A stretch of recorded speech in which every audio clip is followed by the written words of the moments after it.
Hey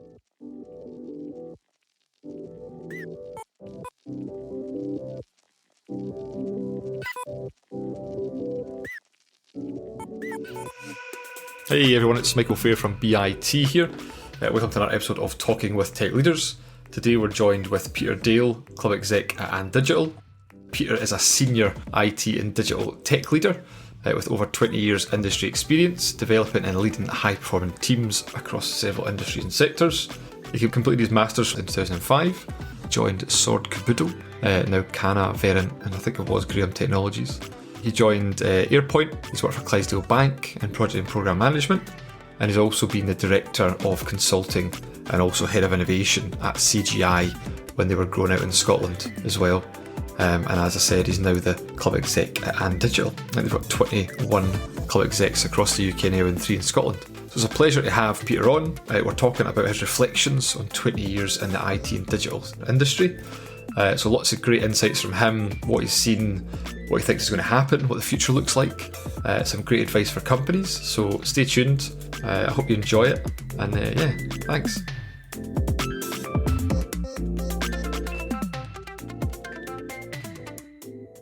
Today we're joined with Peter Dale, and we're talking about his 20 years in the IT and digital industry. So welcome to Tech Leaders, Peter. Thanks very much, Michael. It's great to be here. This is my podcast debut, so we'll see how we get on. But it's good to get a chance to reflect. It's not something in our industry that we get to do an awful lot of. We're always kind of looking forward and we're running at a fast pace, so it's good to get a wee chance to reflect and talk about, I guess, the experiences. Completely, yeah. And I mean, 20 years is, I'm sure you've seen kind of like technology unfold. Over the years, lots of interesting things, lots of things that kind of thought, we better get involved in that or change this. So, yeah, it's good to kind of chat about it and go through it all. Absolutely. Well, in part one, we obviously start with your career to date, and I've kind of given a brief overview of your journey. Sorry to do 20 years, and but it's just to give the listeners at the start a kind of overview of your journey, where you've been, and kind of where you started and stuff. But going back to like high school, early days, did you know you wanted to be in IT? I probably did. I remember. So in my family, I've always been known as the tech guy, right? And so it's. Mm-hmm. Whether it was a VHS or a hi-fi system or whatever it was always me that set it up. And really, what I did was read the manual, right? but that seemed really tough for parents, and it was just my family are pretty generally kind of broadly technophobes. So I guess I was a bit of an outlier on that front. So I've always been interested in tech. I've always been interested in terms of how technology evolves. Always been interested in looking at new things, exploring new things. Even back, I got my first computer, which was a Spectrum plus 3, which I guess tells you, I suppose, roughly what age I am. But the plus 3 at the time had an integrated disk drive when you had floppy disks. So that was essentially kind of cutting edge at that point in time. A big moment, yeah. And I remember, and obviously one of the games that you played was Pong, one of the first video games. But you in the manual in the Spectrum, you got the code for it, so you could type the code to create the game. And that's awesome. And kind of Spectrum's own kind of coding language, if you like. So I was always kind of into that, and I did that, and that really kind of perked my interest, I guess, initially, and then I suppose when I was growing up, you began to kind of see, the progression in terms of kind of home computing become really the norm, and it really, it became a ubiquitous feature over time. But yes, I've always been interested in it, and I suspect, I was always kind of destined to do something in technology. No, completely. I mean, it's changed everything, isn't it? Like technology and the way things have kind of progressed. You'd never have thought, I suppose, growing up, the way we'd be where we are now in terms of the tech and things and how it's progressed so much. But did you instantly take to the coding and thinking, right, this is, the possibilities are endless here with this code you can go and code this game? Do you try different stuff? Do you try breaking it, hacking it? Was it just quite inquisitive? It's funny, yeah, totally. I love breaking stuff, yeah. Yeah, thinking about, and even going back to that, really small example, you would create the game, it would run, and then obviously you'd have to debug it, and you'd miss a comma somewhere, and that would break the entire thing. And then you could change the colours, and for a 10-year-old boy, that was really interesting. So yeah, I've always been quite inquisitive in that sense. But having said that, though, I think with me personally, coding was interesting, but I never saw it as the end game. I saw it as the entry. In terms of how do you get into the industry at the time that I came into the industry? How did you get into IT, as it were, back in the day? And the easiest way that I saw that was development, to become a coder. I was pretty good at it. I quite enjoyed it, but I never saw it as the end game in terms of, I didn't want to become a fully fledged, software engineering guru or software engineering architect. I didn't see it as the kind of the full on kind of career trajectory for a full career, if you like. But I enjoyed doing it, and I was more than happy to do it. But it was a means to an end in that respect. But what it does do, and what it has done, and this is still true to this day, is it allows me to have conversations and relate to software engineers. And I can ask reasonably sensible questions of them in terms of understanding where they're coming from, some of the challenges that they face. Because a lot of the challenges that they face now are still the same types of challenges that I faced. The tool set's obviously moved on, and things are a lot more advanced in that respect. But I think it's been a real benefit in terms of having that background. Certainly in my it gives that kind of holistic view, doesn't it, of you've done project and program management, so you understand how projects are run, programs are run, at different levels, and then obviously if you understand coding as well to a kind of degree, then you can kind of piece things together, and it gives you that overarching view in the role you're doing now, So absolutely. And that kind of for me anyway, that holistic perspective has just been so important. It really allows you to kind of have conversations that not everybody can have, but equally, it's not about me being an expert in a particular field as such, but it allows me to have a worldview that's broader than potentially other professionals, and that's not a good or a bad thing. It's just that for me is a really important thing, and it's something that I really value. Yeah, no, completely. I mean, going to do your masters in computer science is some commitment. Having recently went and done university at a later age, I had no idea how difficult it is to study and to attain these things. But obviously you were really interested in doing, computer science, and what kind of did that kind of journey just continue for you when you were younger, and that interest? And so I mean, as I went through school, and you begin to look at, what am I going to do when I grow up, kind of type thing. University again in the world of IT at the time. So in the late 90s, you could only really get into IT if you had a degree or you went to university to learn how to code. But obviously that's very, very different now. But at the time, you didn't have kind of YouTube or Microsoft's array of learning materials that you could quite happily utilise now. So in terms of learning how to code, the way to do that properly was to go to university. The university was great, and computer science, I went to Strathclyde, and Strathclyde had, and it still does have, an excellent computing science department. It was interesting because I remember on the first day, you're going into university, it's a kind of brave new world, and it was really, really busy. I mean, I don't know what the figures were, but a couple of hundred people obviously looking to do computer science. And when I got to the fourth year, so you get your honours degree. I don't know, what were there, 20? The dropout rate was pretty big. And then I went on to do my masters, which I did that straight after I did my honours. And that was really interesting. That was just a really interesting opportunity that came up. I was kind of humming and hawing in terms of, well, do I go into industry? What do I want to do? Really kind of thinking about the career direction. the master's programme at Strathclyde. It was the inaugural year, so it was the first year. So it was a master's in internet technologies, and I thought to myself, that looks really interesting, because ultimately the internet. This was 2003, 2004. The internet was really taking off. That it was really becoming. It was clear that this was going to be a new paradigm, if you like, in how people do business, how people interact. And I thought to myself, it'd be really interesting to get to know more around how all this hangs together and where the direction of travel is going. But again, from the perspective of this is only going to help me in terms of getting a role that's interesting and getting on that kind of career ladder.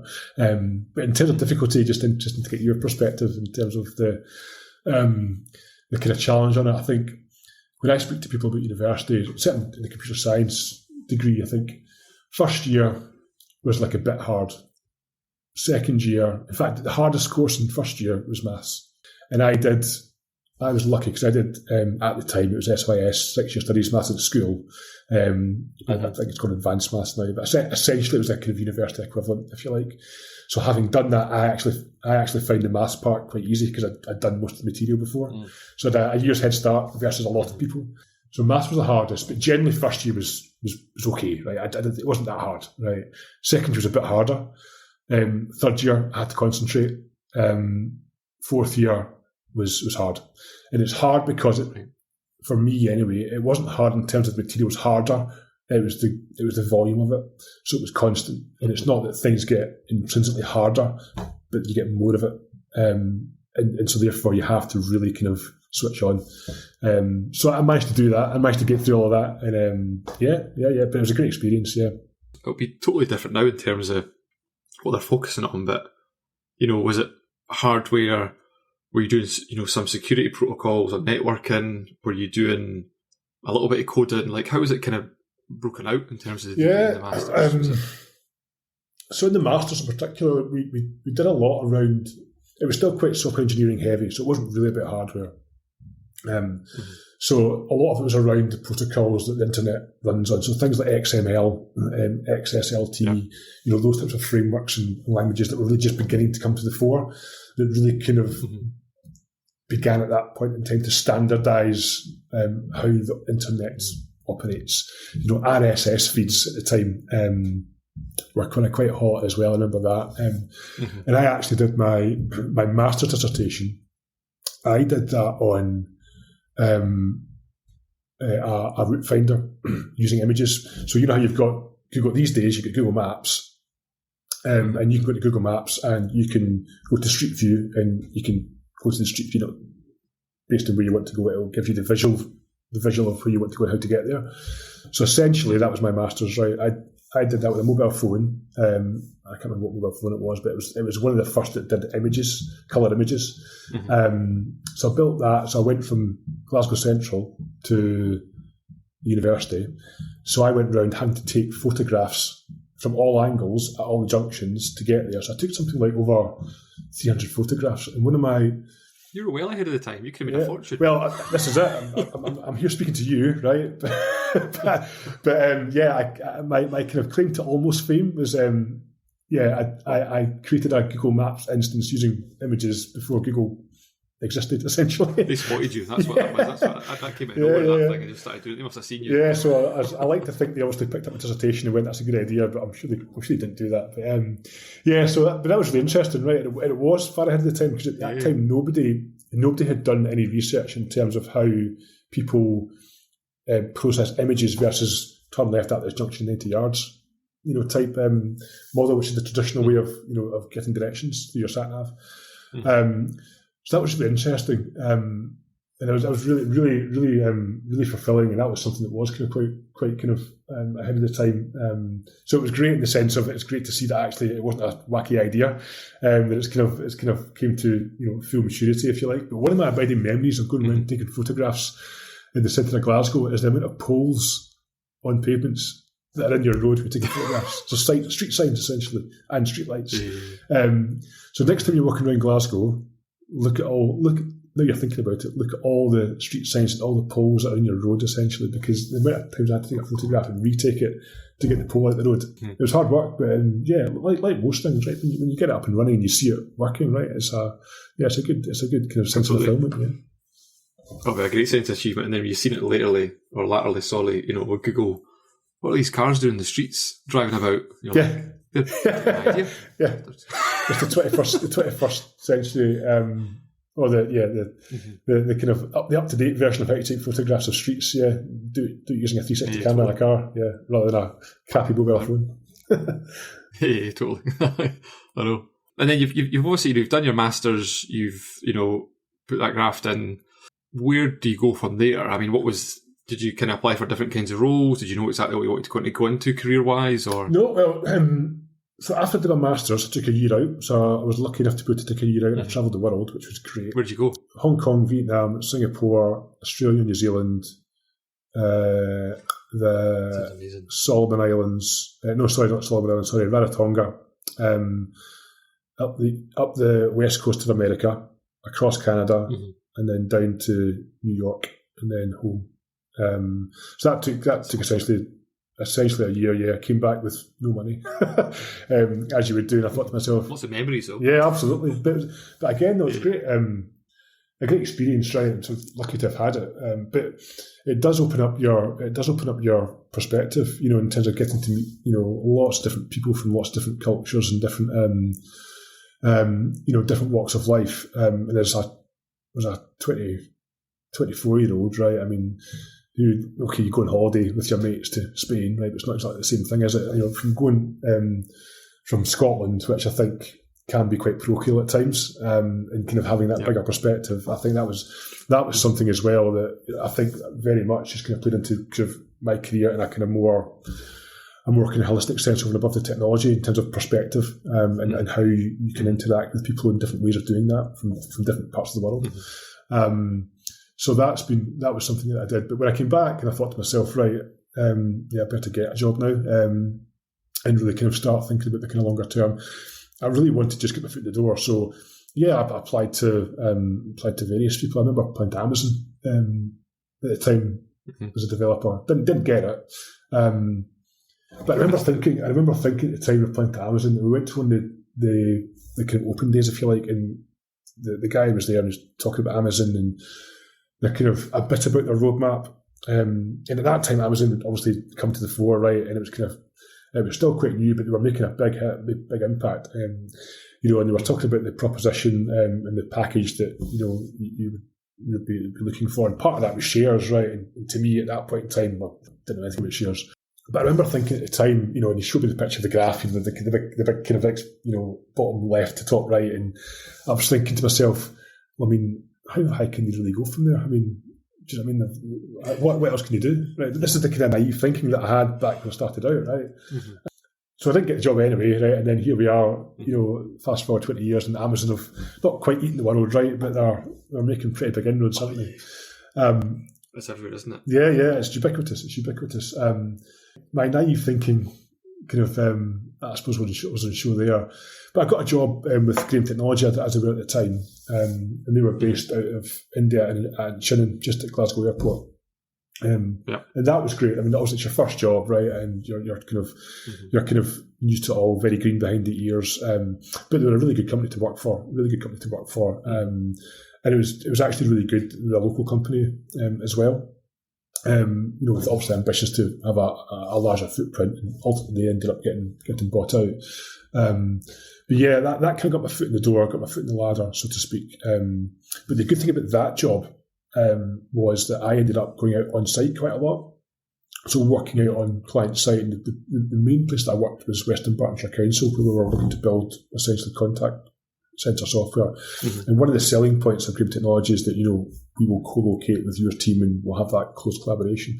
And so that was great to get exposure to that at that point in time. And I was always of a mind to be able to want to do that in terms of attitude. You want to go out and to the wider world and experience different things, different ways of working. So I was always really keen for that. I suppose you kind of learn so much from that about, how different companies operate, how different teams work together, and also you're taking in lots of information on their software, collaboration. There's lots of different things you're learning rather than just being in one company, all that time. So yeah, that was exactly For me, it was all about. It was always about absorbing information. And I'm still like that today. I love to absorb information. I love to learn. And so getting as wide an experience as you can, that was something I was always really keen on. And it's not for everybody, right? But I think for me, it was really important. There's quite a lot of tech leaders. Adam Dallas, who's a senior dev manager at Amazon, was on the podcast. He came or worked at. He talked about the golden knob that Verint or Graham Technologies had. Yeah, I saw that podcast, and I remember that as well. Yeah. I'm just trying to think. Could you do the golden knob now? I don't know if you could. in terms of workplace practice, and I think with the kind of change in dynamic, I guess I don't know if you get away with that now. But we thought it was good though. I remember that. I don't think I ever got it. I don't think you'd ever make the mistake again. That was the point, though, right? It wasn't about making a mistake. The actual point was, now you've made it. Don't do it again. Yeah, totally. But if people make mistakes, things happen. People talk about the podcast as well, is that, if a junior dev can drop a table in production, is it their fault or is it your fault for letting them be able to do that kind of thing? So it's definitely an interesting way to do it, and I'm sure it made quite a more fun culture. You know what I mean? But like you say, it's probably not something that would happen, unfortunately. No, I know. But there we go. So you were there learning lots of change management projects, doing client site work, getting client interaction, and then you went into CGI from there, or? No, I went from GTE. I went to just a wee startup called Airpoint. Mm-hmm. So when I was at university, I also did a gap year working down south. So I worked for Weir Systems. So essentially, it was a kind of forerunner to graduate apprenticeship type programs that universities run now. Mm-hmm. That was a great experience as well. So I worked in Cheltenham for the best part of a year, which again was fantastic. Awesome. In that company that I worked for, I got a phone call from a chap called Andy White, who then left Weir Systems at the time to then start up his own company, and that was called Airpoint. And they at the time were focused on BlackBerries. So if you remember BlackBerry hand devices, back when they were very, very prominent, and they were looking to kind of do a lot of work in the kind of justice sector, but fundamentally just leveraging the power of mobile. Mm-hmm. And again, that was really that was an interesting role. So that was a very big departure.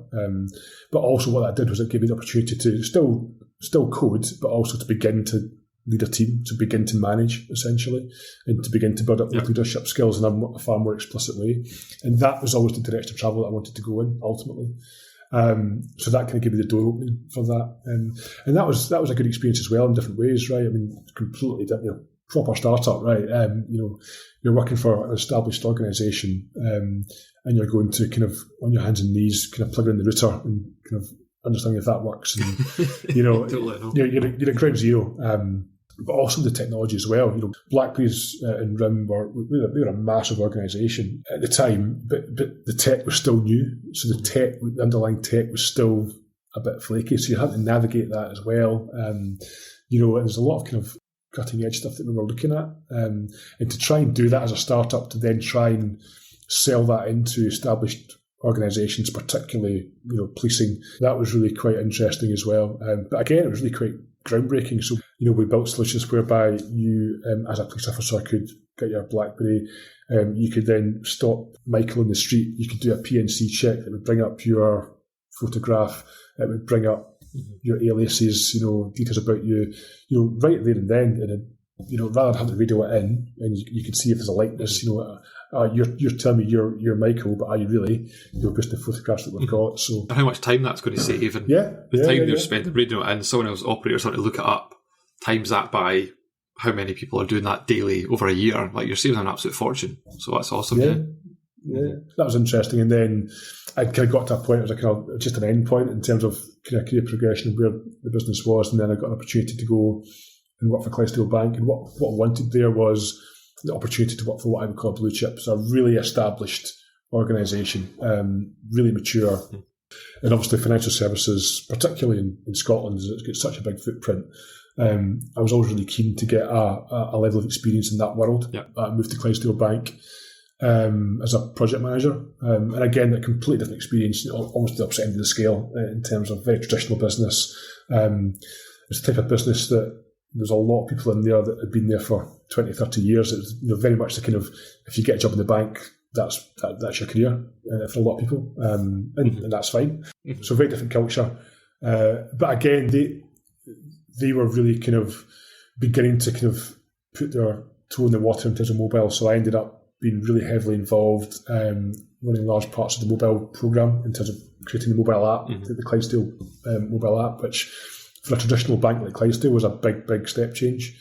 And that was the best part of a 2-year program to do that. Well, it's massive because you're thinking about all these, not old legacy systems, but banking applications, banking systems that have been there for, 20 years. 100%. And then there's all these new, talk to this app on this phone and let people see their banking information. They're like, right, how do we get that to happen, No, absolutely. And that's exactly right. It's not like, Monzo or Starling Bank where they've essentially built up a bank from scratch. And so therefore you've got a level of consistency in the various parts of the tech stack. Clydesdale Bank was the spaghetti junction. Behind the scenes, there's a myriad of systems. They all do different things, and that's the case for most legacy banks or most traditional banks. Behind the scenes, that's commonplace. So having to integrate that into what the user sees as a seamless, clean-looking app was no small feat. And again, as with most kind of software projects, it's the edge cases or the non-common cases that take up a lot of the time, a lot of the effort to make sure there's a resolution to, and what the kind of process looks like there, and how does that present from a user standpoint. And that was a great experience, and that was really, really great in terms of having to work with a lot of different teams, third parties, offshore teams as well. So again, building up that broad experience. And by this point in time, I'm not doing any coding, right? I'm firmly in the world of kind of project management and kind of beginning to lead teams. And I remember when it went live, and it was because it's such a high-profile project.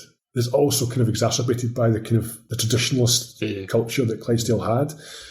The team were on tenterhooks when it went live, and it was kind of belt and braces and 24/7 support, and wait to see what people are using it, and is it going to fall over? And, it was a really kind of nervous time. It went well. Obviously, you get teething issues, right? But it went well. But the kind of nervous tension, if you like, I remember that really, really well towards the end. No wonder, though. I mean, imagine like the systems architecture of all the different things doing everything. You get one, person like, this page is rolling a bit slow, though, and like you have no idea what that is actually doing just now in terms of all the information it's pulling and gathering. Yeah. So we learned. I learned a lot, obviously, but I think the bank learned a lot as well. For that type of program. I think the kind of the program after that was the B app, which essentially was the next evolution of the mobile kind of proposition, if you like. And at that point in time as well, that was kind of Clydesdale really beginning to put their foot into agile ways of working. So agile ways of working, very commonplace now. That's something that we do day in, day out in my current role and in CGI as well. But at that time, it was really kind of beginning to come to the fore. And again, what you're really trying to do there is you're really trying to kind of put a square peg in a round hole in the world of Clydesdale Bank. So that was challenging, right?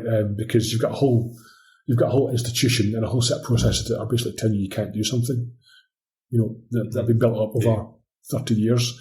And then the agile team are coming along saying, well, we are going to do it. So it's so that was interesting. Like changing hearts and minds kind of thing as well, isn't it? Like getting people to buy into it that have been like, nope, we're not doing that. No, absolutely. And I think you still see us to this day, and this is still one of the key things about. I still feel this agile ways of working and that kind of iterative kind of approach. It's made massive strides.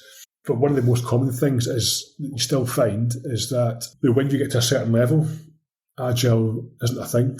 So agile is the thing that, if you've got the kind of, I'm going to simplify it, but you've got the exec, you've got the officer class, and you've got the doers, if you like. You still get a lot of organisations where agile is the domain of the tech teams, where actually it's a culture. It's a culture. It's what it really is.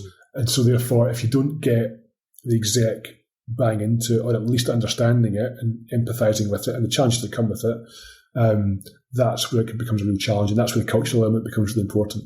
That's one of my big kind of reflection, observation, and it's still true to this day. I don't think it's as overt, because obviously, the world's moved on, and 20 years is, 15 years has built up a lot of time, a lot of experience across organisations, but you still see that in some regards, I think. Yeah, I mean, even what you're saying with that, the culture building, like execs don't suppose, push down those values that they come from the top, don't they? So if you don't instill values, the culture changes, and I suppose it's the same with Agile. If they're not getting involved or into it, then it will trickle down, won't it? Yeah, absolutely. I think that's the thing. We talk about that quite a lot, and it's in my current role with And Digital. We talk about it a lot. When I go and speak to clients or do kind of panels, we talk about it a lot. And I always, at some level, I think it can sometimes come across a bit kind of cliche. We talk about culture, and it can be difficult to kind of cut through on it because it's intrinsic. It's not a thing, so you can't hold it up. But if you don't have it, so it's kind of quite hard to kind of to quantify what exactly. Give people kind of meaningful tidbits or meaningful kind of takeaways. But one of the things that you are absolutely right in terms of highlighting is, yes, if it doesn't come from the top, if it's not clear that it's coming from the top, that's where it can get difficult. Completely. And from the bank, from doing, the apps, getting involved in kind of, I suppose, decoupling legacy and added in new tech and things like that, was that then into CGI from there, the consultancy, or? Yeah, so moved to CGI. With the bank, I was there, it was about 4 years or so, before 4 or 5 years, I can't remember quite. And I think, again, it got to a point, I'd done mobile, I'd done part of the B kind of project, and I kind of got to a point where I was like, kind of beginning to have a look about it. I wasn't actively looking, it was still kind of learning within the bank, but I was looking for something a bit different, a new experience. And then again, just got a phone call, actually from Nicola, from your CEO. Oh, really? So Nicola just phoned me up, just go for a coffee. And at that time, CGI. How was our pitch? So she got you involved quickly. She did. So yeah, she did. Well, she bought me a coffee. I'm a cheap date, so she bought me a coffee. And CGI, who were just so they just set up shop in Glasgow, and they were angling to win the big ITO for Glasgow City Council. But as part of that deal, they were looking to set up an innovation centre, or the open source development centre, the ODSC as it was called originally, if you like. But it was also CGI's means to really try and tap into that kind of open source kind of culture and that kind of shift and that kind of change. And that was very different from a company like CGI, who are also very traditional in a lot of ways, to really kind of tap into the kind of more agile market and the agile ways of working and doing some of the cooler stuff. CGI, like a lot of the big consultancies, good organisation, they're very focused on the big fish, if you like. So we were the kind of, I suppose we were the kind of the black sheep, if you like. So we were the guys that were rocking up with kind of Metallica t-shirts and ripped jeans and stuff like that, and getting dirty looks from the consultants in shirts and ties. So that was kind of the kind of vibe, if you like. But that was a good one, because that for me, I went there as head of delivery originally. And that was interesting because that was setting up something that was brand new. So that was kind of, the centre was there, but Paul, who was the head of the centre, Paul Sinclair, and Alex Bell, who was the head of tech, they were both techies. And I still speak to both of them. Really, really clever guys, but they didn't have the delivery and that kind of commercial aspect of the skill set, because they were techies, right? And that's what they wanted to do. They're fantastic at it. So I think for me, I was the kind of yin to their yang, if you like. But it was interesting because working in that bigger consultancy environment, you're going from the client to the supplier kind of mindset, but also setting up the processes, setting up the operational model in terms of ways of working within the team itself. That was really interesting. So being able to do that myself in terms of what I felt would work, putting in that best practice, that was really interesting, to be able to do that from essentially scratch. So that was pretty cool. Was there a lot of collaboration with Paul and Alex in the early days then, and what should be done and what should? Yeah. A couple of bun fights, but it was all good though. It was all good. So we built the team up. We did some really cool stuff. Yeah, we did some really cool stuff, which was good. What about then scaling out CGI? They've got a name in Scotland, but they're kind of growing that brand and things. So it's quite challenging. Yeah, that was probably the hardest part. I mean, so the way that CGI were set up, essentially most of our clients came from other parts of the business, if you like. So we built the capability, and then other parts of CGI would look to reach out to us because we've got that capability, we've got that kind of specialised skill set that not other parts of CGI don't have. It was we had less of an opportunity to go out into what you would call kind of greenfield speculative. We wanted to try and do that, but it's very hard within the operating model to do that, particularly as the wider business was very much focused on the public sector, particularly with Glasgow City Council at the time. So we probably didn't do as much as we'd have wanted to do in terms of kind of being able to branch out and kind of truly become a brand within a brand. But we still achieved a good amount of success with projects and programs within the wider business, and helping clients and doing a lot of kind of really interesting stuff. Yeah, totally. It's a big known name in Scotland, CGI. Yeah. Is there anything then? I mean, before we kind of go into where you are now and digital, is there anything, a project you want to talk about that you've not mentioned, or is there any mentors that you had that were really pivotal in kind of you coming through the ranks? Or so I guess for me, probably the work we did at Airpoint, but we actually built an app. We built an app for University Hospital Birmingham around transplants, I guess, in the BlackBerry. So the use case here was that, so if you're needing a transplant, what happens essentially is there's a list, and you're on that list, and the consultant essentially carries that list around everywhere in a briefcase. So he gets a call saying there's an organ that's become available. He will go into his briefcase, wherever he is, right, and look up who's on the list, or who's the most appropriate person on the list that we could reach out to, and obviously hopefully look to make a difference. But obviously having a physical list in a physical briefcase, having to carry that about everywhere, is less than ideal. That's crazy. Yeah, exactly right. So what we pitched essentially was, well, what happens? What would be the benefit if we could put that list on a BlackBerry? And the two broad parts to that. One, obviously, it's far more containable in terms of not having a briefcase about and print off a new list every day. But also, you can update that list in real time. So when you've got a paper copy of your list, well, that's the list. But if you can update that in real time, and you can also get more granular information that's not necessarily on the paper list, all those things can make a difference in what literally is a life or death situation potentially. Yeah, totally. So that was probably the most interesting one and the most rewarding one in terms of the actual social impact or societal impact, if you like. And that was groundbreaking as well, right? I mean, nobody was doing that. I didn't even know they would do it like that. That's crazy, isn't it? Yeah, I'm sure it's probably commonplace now, obviously with technology being what it was. But I mean, back in 2005, 2006, well, maybe a bit later than that. But yeah, it was still very new. But pushing the boundaries like that, I think that was really interesting. So that was always one of my highlights. It wasn't a big project as such, in the same way that the mobile program was, but in terms of other societal impact, that was something that was really... Yeah, because it's changing the way things are done, I suppose, isn't it? And it's actually, like, as you say, having that quite a big impact. And not that you're kind of removing any human error as well. Anything happens, there's so many different risks involved in someone carrying that about. So getting it on the mobile device as well, definitely. Yeah, absolutely. So there's lots of benefits to be had. So I mean, that was something that always sticks out to me. Mentor-wise, I think I've been quite fortunate. I've been quite lucky in the sense of I've always had good bosses. I don't think I've really had a experience where I've really not got on with my boss, if you like. And it's been less about one thing. I think for me, it's just been more around that kind of overall osmosis in terms of how do they do things. And bits and pieces that you pick up, and obviously your own general life experience tells you where you might have went wrong or you could have done something a bit differently. So mentoring wise, I think I've never had an explicit mentor as such, but I have always looked to kind of observe how people do things in general and kind of learn from that.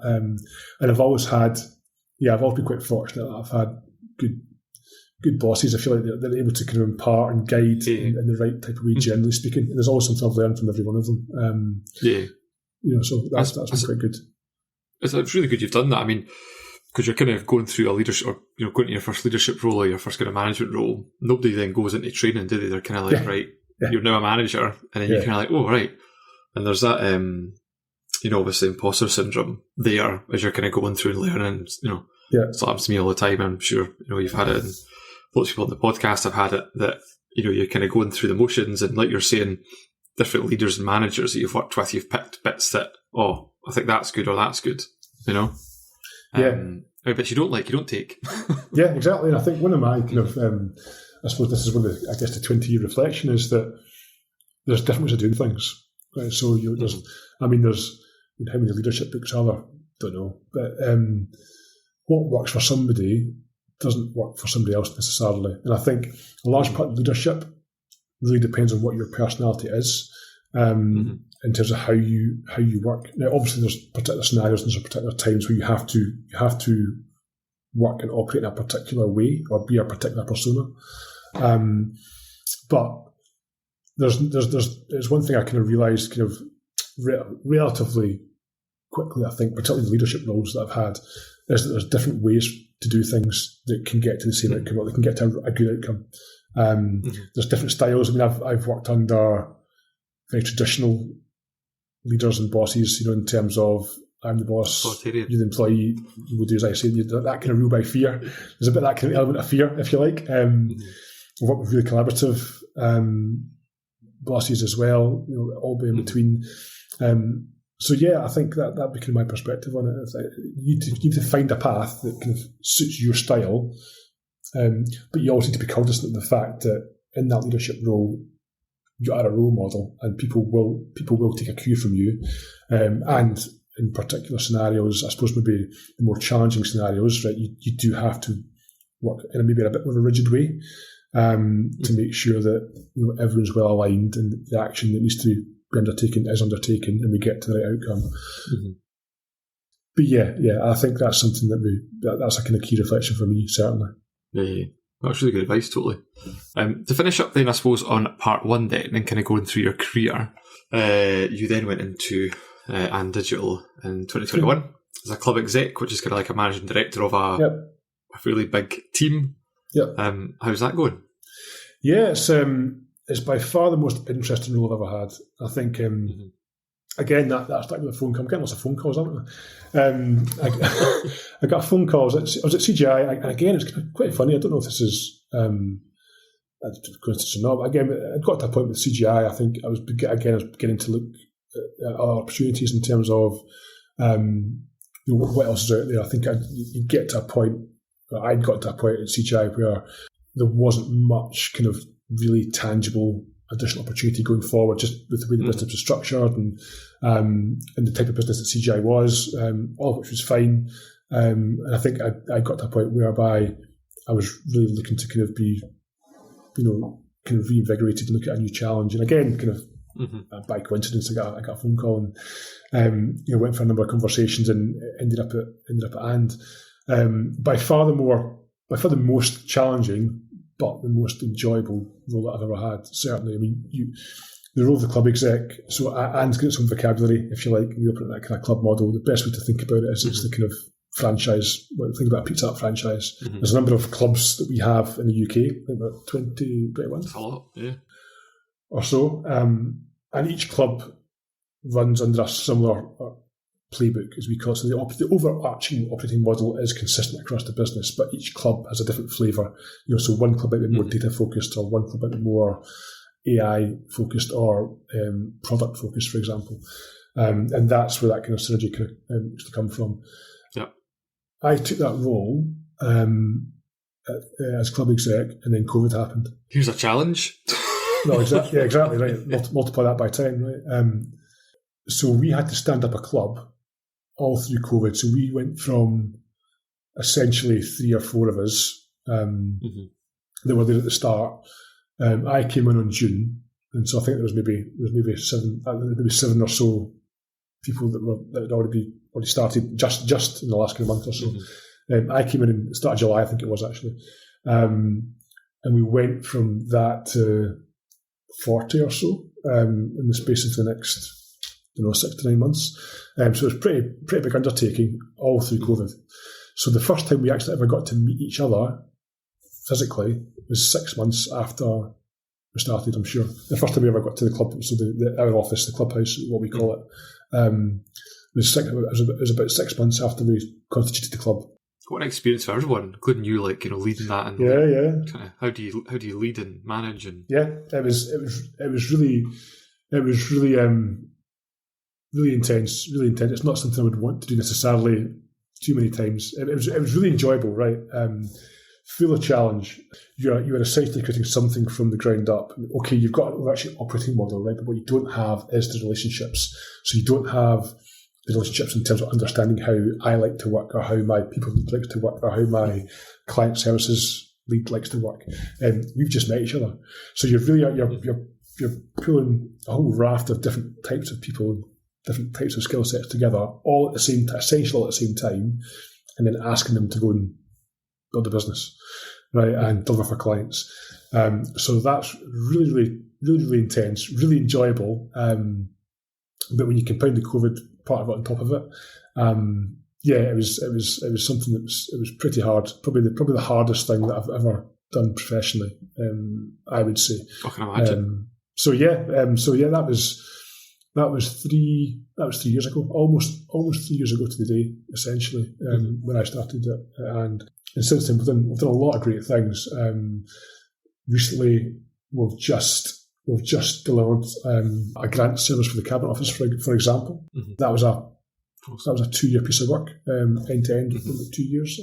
We're going to be doing a bit of a kind of social media campaign on that over the next kind of number of weeks or so I'm sure you'll see that. Mm-hmm. But things like that, again, that type of project that's got the social impact, that's got a really large team, that you really build a team up, and the team, they're so high performing. They've got those ways of working established. They've got the rhythm. They've got the flow. And you can do great things when you've got those attributes, over and above obviously the basic skill sets that you need to do the job. But that's what makes it sing. Those are the attributes that make it sing. It's less about being awesome at software engineering or being awesome at product analysis. You need those things. But the thing that brings it all together are the ability for the team to work together and to kind of generate that kind of one-for-all type mentality and that kind of ethos. It's like move as a unit kind of thing, isn't it? Like attacking the challenge together kind of thing, 100%.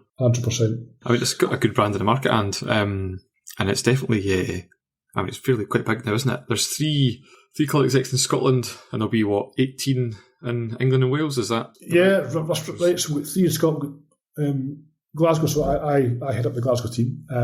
We've got 2 of my peers in Edinburgh, so we've got Club Somerville and Club Grace, who are Edinburgh clubs. So there's 3 of us in Scotland, and we work, we've got our own clubs, if you like, but we work very, very closely together, obviously, to kind of deliver great value for clients. Yeah, we've got a really diverse client base. Going from food and beverages sector to public sector, financial services as well. So we kind of covered off a lot of different bases. But the underlying challenge for a lot of those businesses is quite similar. And particularly looking forward, again, I'm sure we'll come on to it in terms of where technology is going. It's kind of more important than ever that you've got that collaboration, and actually bringing different clients from different industries together is actually a really strong part of what we look to do as well, so that they can learn from different experiences. Because I think, again, that's something that has not always been the case. It's been harder for businesses to operate in that way. But I think that kind of natural collaboration really is kind of coming to the fore a lot more in recent years, certainly from what I've seen. Because even with like AI and automation stuff, like all these companies are kind of thinking, right, we need to do it because our competitors might be doing it if we're not doing it. How do we start it? Yeah. What should we be doing? I suppose, consultancies, like and digital, you're seeing a holistic view of all these different companies, what they're doing, what they're thinking about doing, and companies that might not be sure should probably come and speak to absolutely. Absolutely. I think it's AI, machine learning, data, right? It's not going away, right? It's only going to become more ubiquitous, and so it can be a minefield, right? I suppose in some respects it is a minefield in a lot of different ways. But I guess the experiences that organisations like Hand that we've built up working with different clients, that teaches us a lot of things. So we've got the battle scars from that in terms of what's worked for some organisations, what's not worked, and we obviously plough that back into our future experiences. But it also helps in terms of how we communicate and talk about it, and the more experience that we have and learn from that, benefits all the clients that we look to work with. That's part one. So into part 2 then, and talking about reflections on 20 years in IT and industry. An interesting one to ask then is, what is the biggest, thing you've observed over the 20 years? What's been the biggest kind of changes? The biggest thing that I've observed is the rate of change. I was speaking about this actually not too long ago, because it's something I'm really interested in, just in a general sense. And this is not just true of tech. I think this is just true of the world, if you like, almost.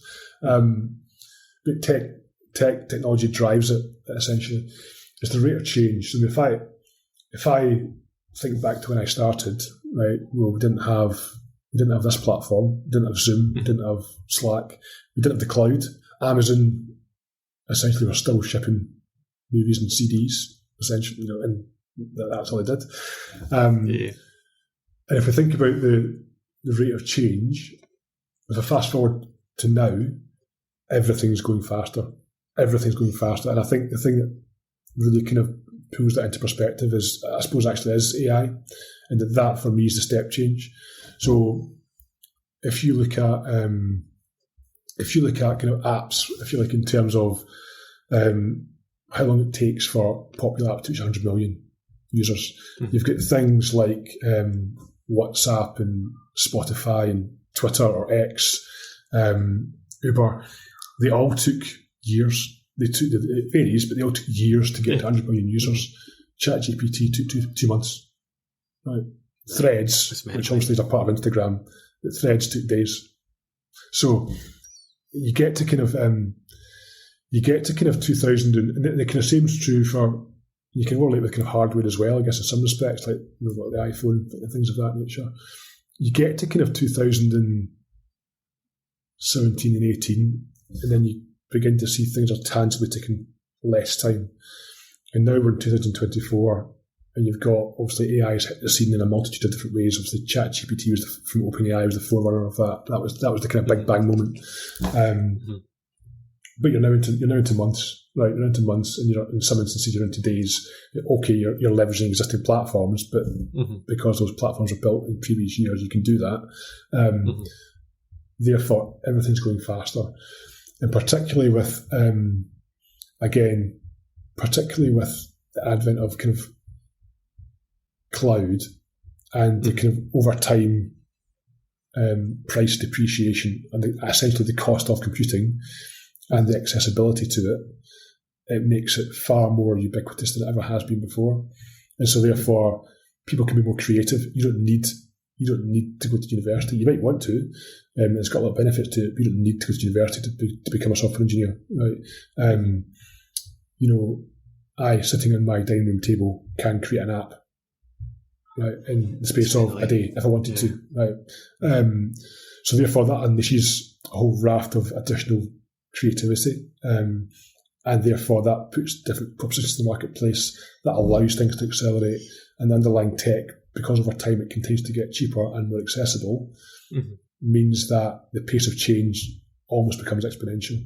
And I think that for me has become the biggest observation that I've seen, and that comes with a lot of benefits and that comes with a lot of positives, but equally there's a lot that we need to be careful about that as well. There's a lot of risks there. I mean, a big one then, it sounds like, is like accessibility. So I mean, like a financial services company, would have a data center, spinning up servers, changing blades. There's so much computing power. So they would put change in order because of things how long it would take. And now someone in their bedroom can go buy cloud storage. They can go and buy computing power and basically spin up a company's infrastructure if they've got money. Absolutely. In a day. Totally, 100%. I think it's the democratization of information and technology. It's such a profound game changer in terms of how we all work together, what people are able to do in terms of broadening people's horizons, but also in terms of challenging what you would call legacy organisations. That creates benefits for them in terms of, okay, it'll lower their capex costs, but equally in terms of how do you then maintain that kind of loyalty of your customer base and loyalty of your employees, things of that nature as well. Can they change quick enough? Given the fact they've got 30 years of of baggage in terms of culture that built up over 30 years, and actually all of a sudden that's no longer relevant, or it's less relevant, or it has to change. So yeah, I think that's the thing. Me in my house, yeah, I could run, if I had the right idea, I could run a multi-million-pound business from the house, yeah, with no hardware in front of me other than my laptop. Let me know if you get any good ideas. Yeah, I'm still thinking. That's crazy. And even ChatGPT, and like, there's even you've got the GPT agents that you can obviously make, focused on the code. You can actually feed it like your company's code, how it's structured, like your, how you would lay things out, and it will actually follow that. Yeah. Obviously, it's not perfect, and it needs checks and things like that, but it's crazy. Like productivity wise, you can use it, so much. Yeah, it's a really interesting.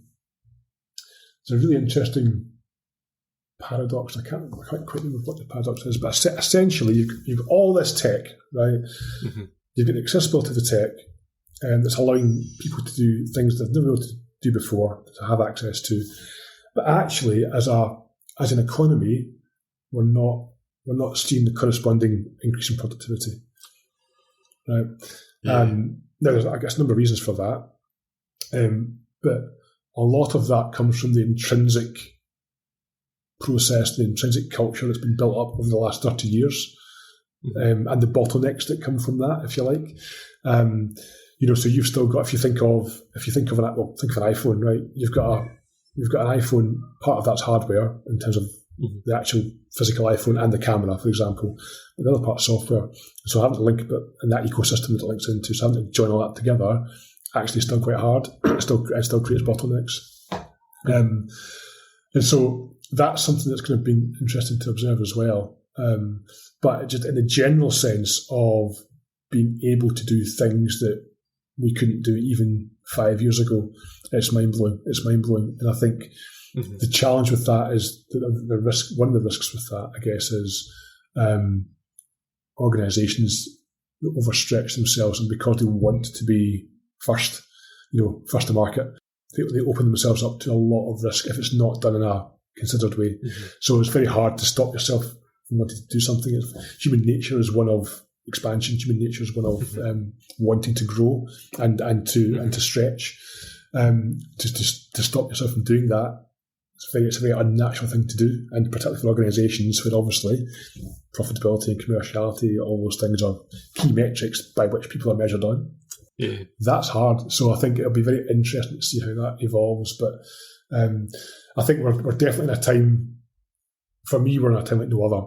In my 20 years, I think, okay, the first 15 of those 20 years, you've seen incremental improvements. If you like, the last 5 years and even the last couple of years, I think you're now beginning to see that really grow kind of almost into that kind of exponential curve in terms of what technology can enable, the impacts that can have on industry, on the economy, on society, on skill sets in terms of what's in demand and what's not. I think that's going to become really prevalent in the next 5 to 10 years. Mm-hmm. It's definitely like a turning point, isn't it? Like a big time for change, and people getting. If you have like a developer, even a recruiter now, someone who doesn't use like a ChatGPT or an AI, versus their version of themselves that do, it's like say it's 20% more productive to do like non-fee earning activities or to do things that are more administrative. Yeah. And then there's things like I think about these things like taxi drivers, lorry drivers, people that will be in roles that can be automated or can be automated to some extent. So there's less people needed in big companies. It's then there's going to be a mass shift needed or retraining and reskilling, isn't there? And I think it's one of the things that I think governments recognise it. I think this is where the rate of change becomes really important, and this is almost whereby you can't go too fast, because if you go too fast, so when AI burst into the scene, right? I remember when ChatGPT. It was almost like overnight. It literally was overnight. I woke up one morning, ChatGPT had been released, and I thought to myself, "Oh my god!"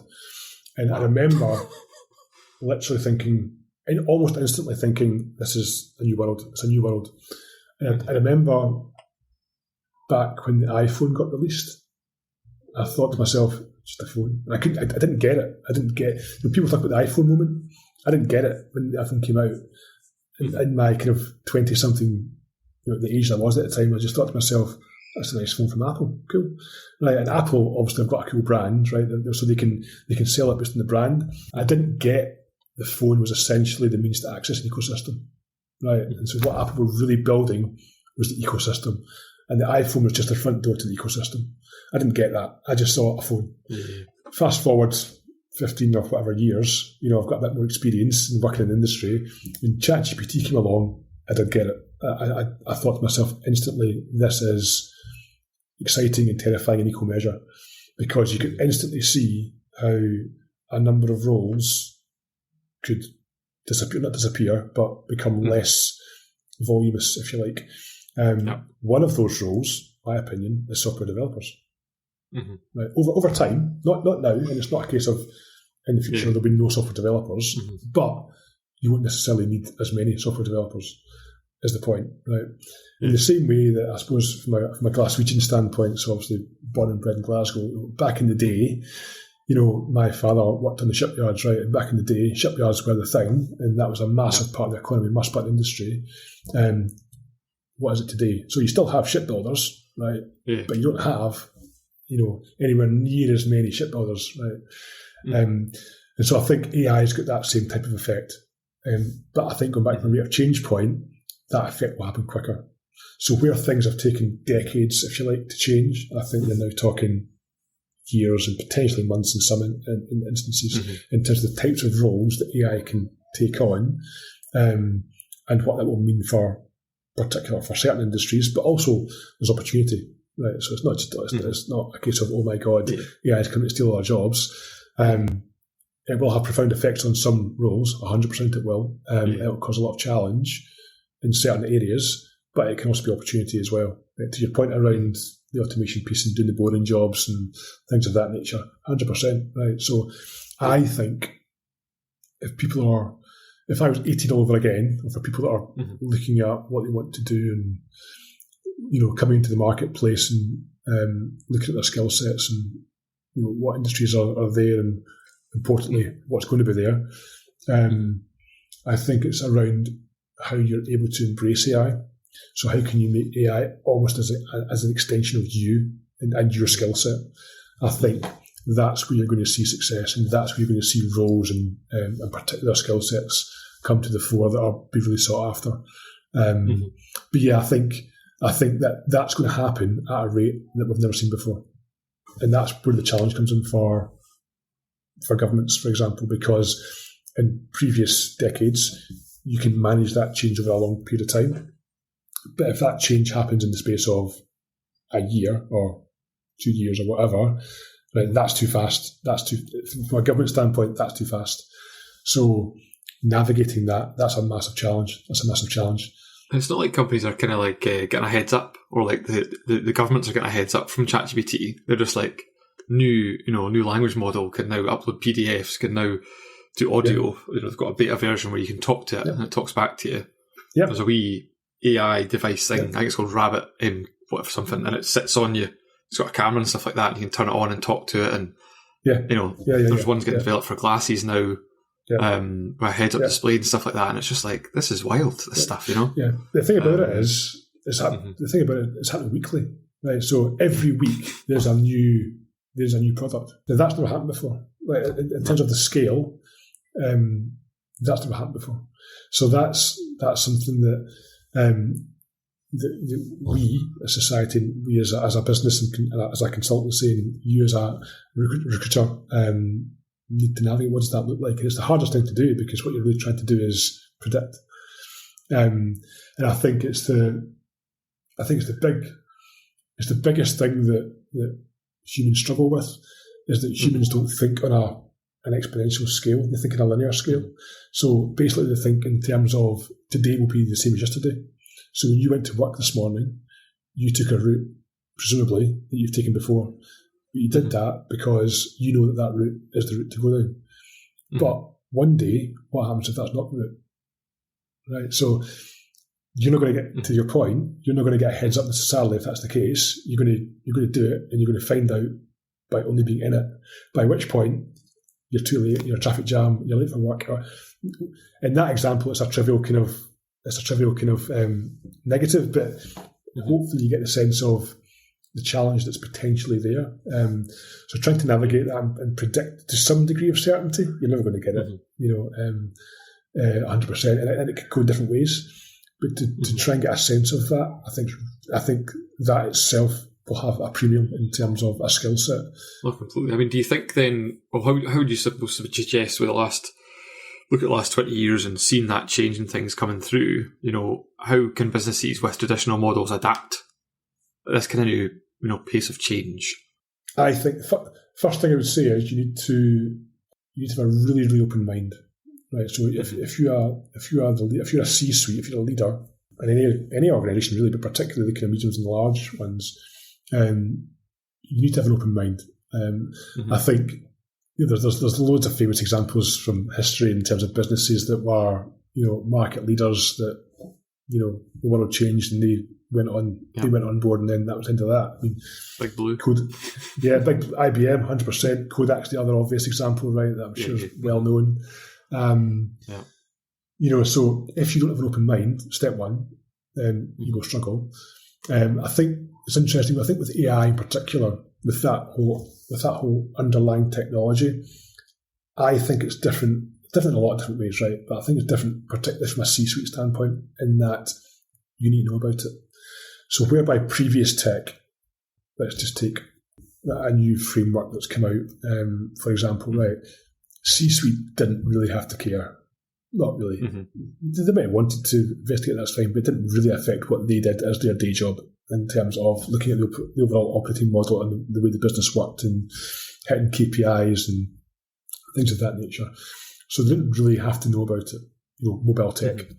If I go back to the mobile example for Clydesdale Bank, did the C-suite and the board know about the mobile tech for the mobile app? No, right? Didn't need to know about it. What they wanted to know about it was the outcome, and did it do what they wanted it to do. With AI, I think you do need to know about it. You don't need to be an expert. That's not the ask here. But you need to understand it at some level. Because if you don't, that's what for me, you're going to run into more challenge. If you understand it, it becomes easier to predict where it could go. It could be easier to predict where your business could be affected, how AI could be used to enhance your business. Some of the challenges, for example, if AI is not implemented correctly, and therefore you can make more educated decisions in terms of the rate of change that you as a business are comfortable with, and where you need to get to, and you can build that into your models and your forecasts to make sure that you are doing things in a structured way, but in an informed way. So I think AI is different in that respect. Is what I would say certainly. Yeah. I think it's so profound.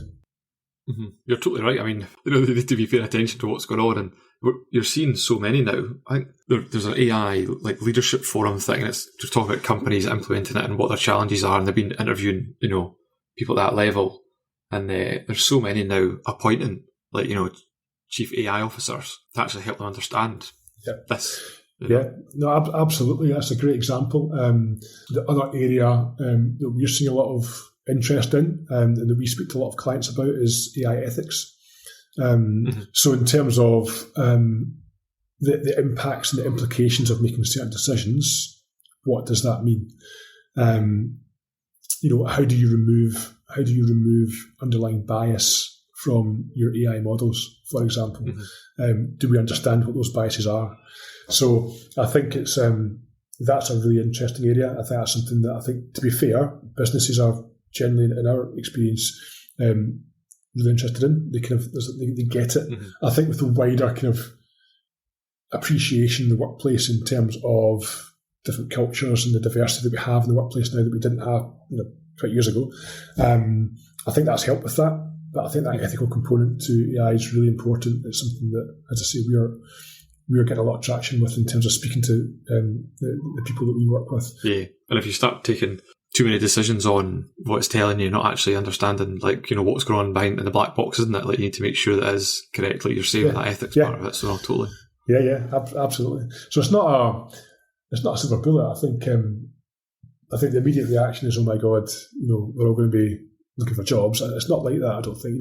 Yes, I think the world will profoundly change, but it's not about replacing. We're not quite at Skynet levels yet, right? I think we still need humans. Ultimately, it's a machine with a bunch of weights that will make a judgment call, and that judgment could be wrong. That information could be wrong, given the way that it works. So you still absolutely have to have that due diligence at a human level, to make sure that it's being used effectively. Because you can actually, I've had it to write some things before. I think call it hallucinations, when it just talks absolute rubbish. Reading the runs perfect, and you just get this paragraph, and you're like, well, what is that? Where did that come from? Yeah, 100%. Yeah. What business problems then over the last 20 years have you seen that kind of are still occurring, despite all the kind of tech advances and things that we've kind of progressed with? It's a really good question. I think at the high level, the way I would phrase that is it's the more things change, the more they stay the same in a lot of different ways. In a lot of ways, I think things like, particularly for customer-facing businesses, customer satisfaction, end user engagement, staff retention, compelling product offerings, things like that. Technology is really an enabler, but that still requires the human element to it, and in particular with things like compelling product offerings, right? That still requires creativity. It requires human creativity. There's going to be a limit to what AI is going to be able to do there, and then make things a bit more efficient. The underlying challenges, are still there. As they've always been. It's kind of similar problems, and you've got different tools to kind of obviously fix the problems. Is there anything you want to reflect on personally in part 2 then that you've seen? Well, I think I touched on all the major parts. Really, I think it's the underlying point is I think we're just we're just at a profound point in time in the world. It's profound change. It's the next 20 years is not going to be the same as the last 20 years. It's not going to be linear. Things get a bit better. At 5% a year, that's not what's going to happen here. Yeah. So I think that's going to be difficult and surprising to a lot of people, I think.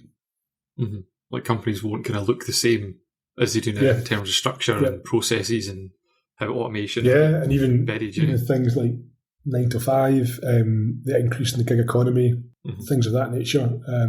I think that's going to become more pronounced. I think people are going to be more flexible. People are going to be more interested in their personal brand rather than working for large organisations. It's not that large organisations go away. Obviously, they're not going to go away, but I think there's going to be far more of an open-mindedness. It's already happening, but I think that's going to continue in terms of what people do. I think humans are very good at putting other people into buckets, so we all do it. You're a recruiter, right? Okay, so that's the bucket that you're in.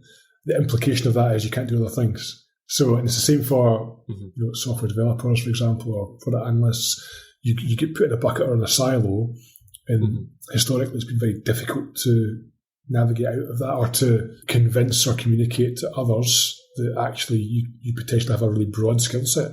Lots of job adverts still start with must have 10 years of experience in shipping. Why? Right? I mean, so I think that'll change. I think again, it's already happening. CVs are LinkedIn.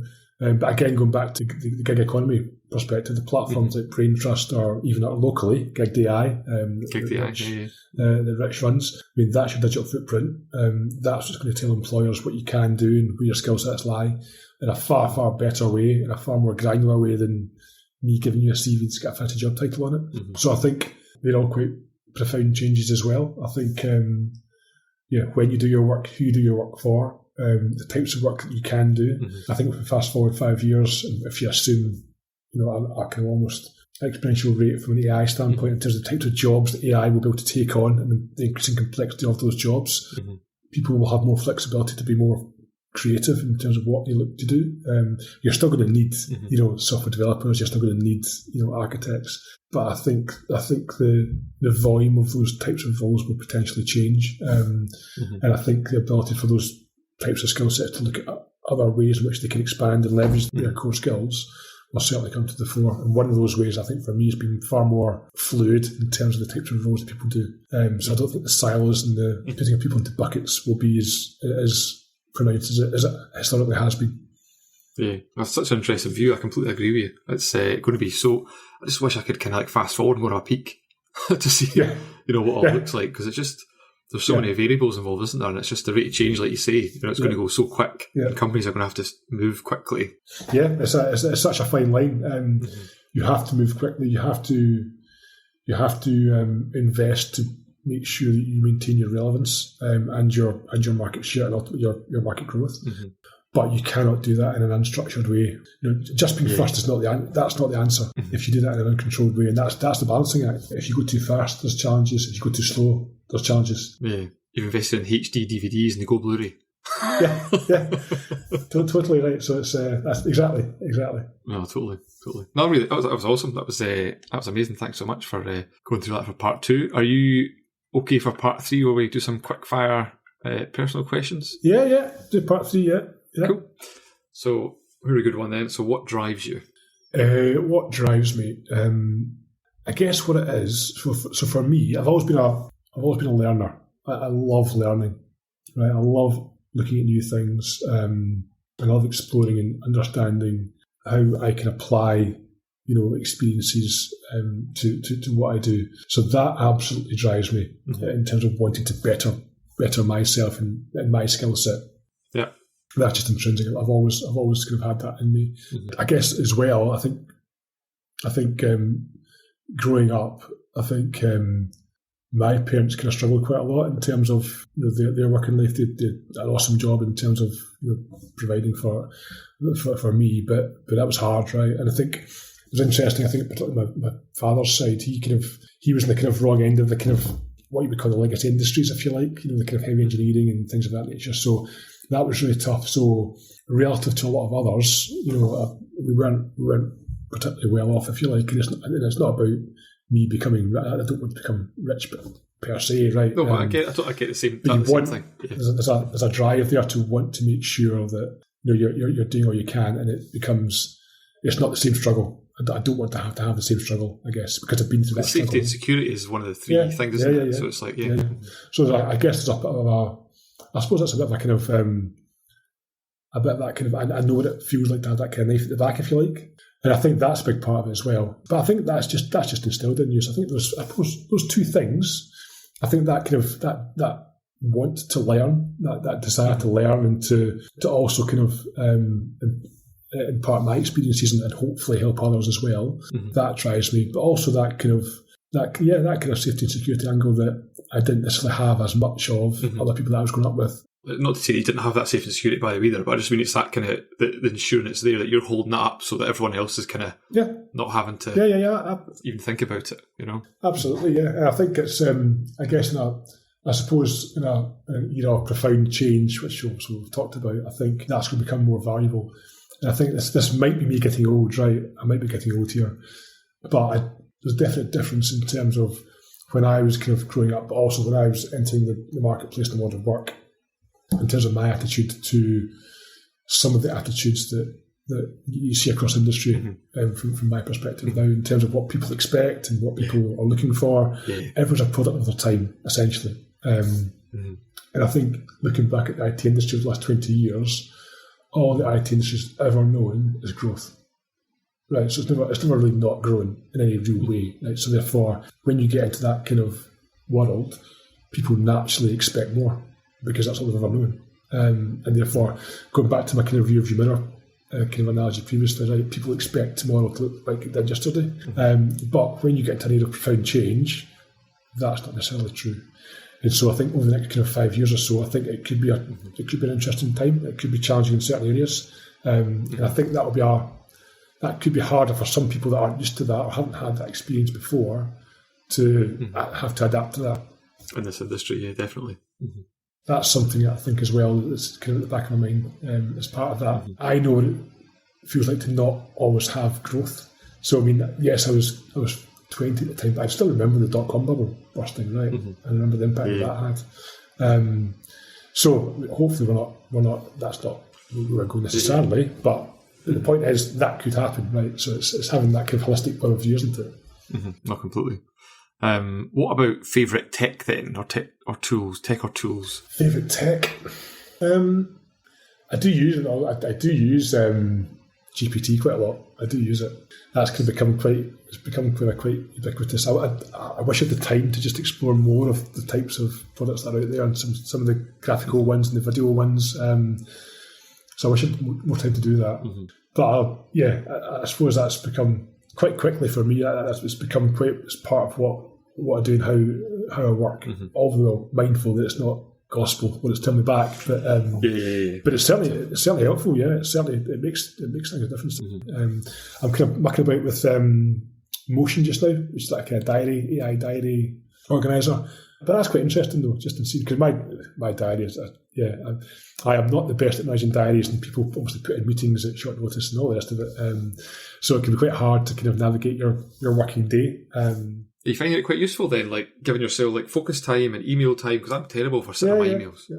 No, I'm the same. You kind of go down a rabbit hole, and then so it's quite interesting. So I'm mucking about with that. So that's kind of where my head's at just now. Oh, cool. What about after a demanding day at work, which I'm sure there's many of them?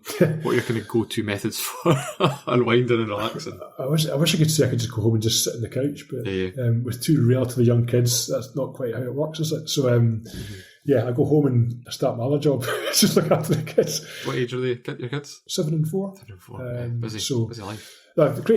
Great fun, right? Great fun, But having said that, right, it's not me lazing about on the couch and being lazy, right? But it does take your mind off things, right? You know, you focus on them and they tell you about what's important to them, which really revolves around getting an ice cream or I've scratched my knee or something, something like that. But so that does the same job, it has the same effect. Mm-hmm. It kind of grounds you, doesn't it? Brings you back. Yeah, I think I've always been quite good at compartmentalising, but I think it's a really important skill to have. So if you're not, I guess that's probably one thing I would say is try and think about that more. Mm-hmm. Because one of the worst things you can do is not switch off. You can do it for small periods of time. When things are happening and there's things that need to be done, and obviously, right, you need to kind of do that. But in a general sense, I think the ability to compartmentalise is really important. Yeah. Because it's intense, right? It's, these days with technology. Mm-hmm. Yeah, it means that you can be accessible 24/7 if you choose to be. It's intense, right? It's intense. It's everywhere. So you've got to have boundaries for yourself, and not constantly be online or active. And so don't underestimate that. I guess in my experience, that's something that I've certainly learned to embrace a lot more than maybe I used to. That's good advice, totally. What about a book recommendation? You can do fact or fiction, but something that's going to influence you, or you've. So books. I never read. And I've never been a fiction person really ever. Like I've always had a really kind of narrow-minded view whereby what does fiction get me? I want to know about real things. I'm exactly the same. And maybe that's just a kind of scientist kind of or software engineering kind of part of me. I don't know. That said, when I got Audible. So I never read books growing up particularly. Right, I read a lot of things, but not books. But then I got Audible. So when Audible came along, I got Audible. And I've got tons of I listen to tons of books now, or kind of tons of podcasts. In terms of kind of books, I suppose there's the Jim Collins stuff is quite interesting. I still find that kind of quite interesting. Who's that? Sorry, Jim Collins. Jim Collins. He's quite a famous author in terms of elaborating on how great companies work. So why are great companies great, essentially? Mm-hmm. So he's done a lot of stuff.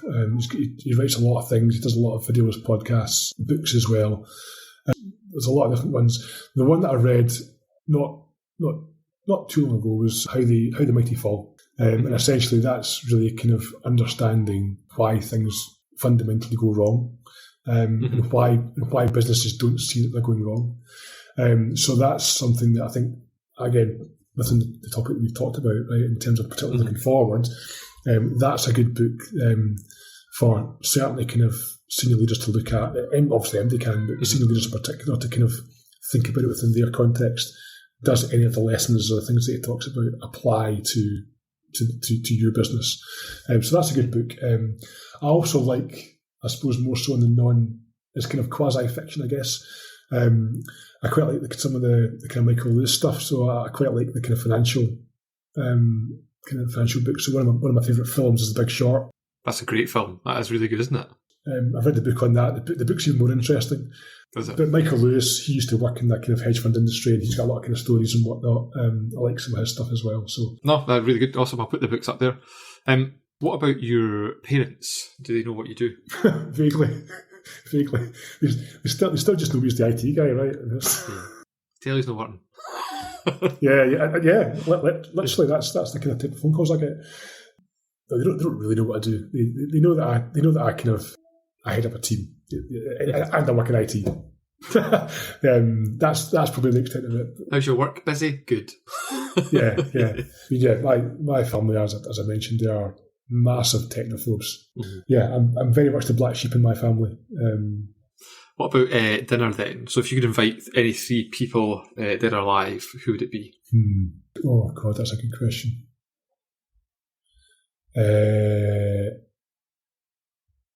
I've been asked this question before, and I can't remember what I said. I would like, do you know, I'd like to invite Donald Trump as one, right? Yeah. Because he's just, so you might love him, you might hate him, right? I'm not coming from that angle. I just think he's a really interesting guy, and he's definitely interesting. Yeah. Mm-hmm. He's had an interesting life. I think he'd be interesting just to be at a table with. Yeah, some of it would be ridiculous, I'm quite sure. Some of it would be, I don't know what it would be, but it'd be interesting, right? I think, totally. Geez, he's one of a kind, isn't he? Mm-hmm. So what I'd like to invite, do you know what, I probably would have liked to invite one of the kind of financial guys that's had a really interesting story that ultimately they've made it big, but equally the guys that have kind of fallen off the wagon. So guys like Peter Thiel, Elon Musk would be good. Mm-hmm. They're all kind of like visionary guys, but it's more around how do they view the world? How does their brain work?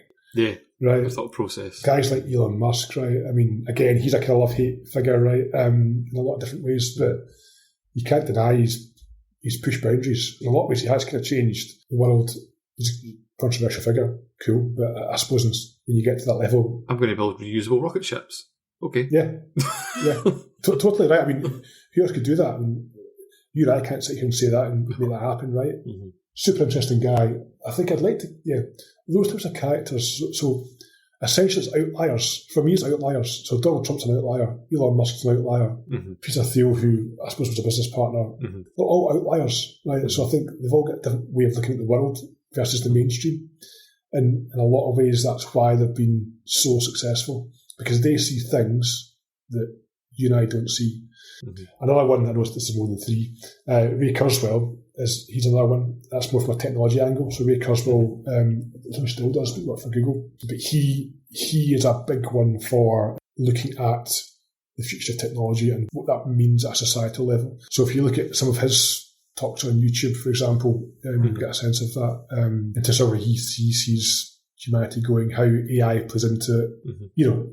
Don't know if he's right or not, but it's a different way of thinking. So I think that's the type of characters I like to tap into. Yeah. Awesome. Well, definitely, I'll go and check him out. There'll be some dinner party that.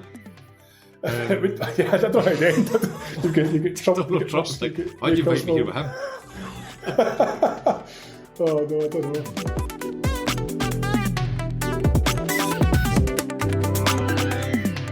Well, that was Peter Dale, Club Exec at Digital. Thanks so much, Peter, for coming on the show. As always, if you are looking to scale or build tech teams, please reach out to one of the team at BIT. You can find us at www.be-it.co.uk, or you can find us on LinkedIn, or myself on LinkedIn. And if you have any guests or recommendations for guests, please do get in touch via LinkedIn, or you can get my details from our website. Thank you. Cheers.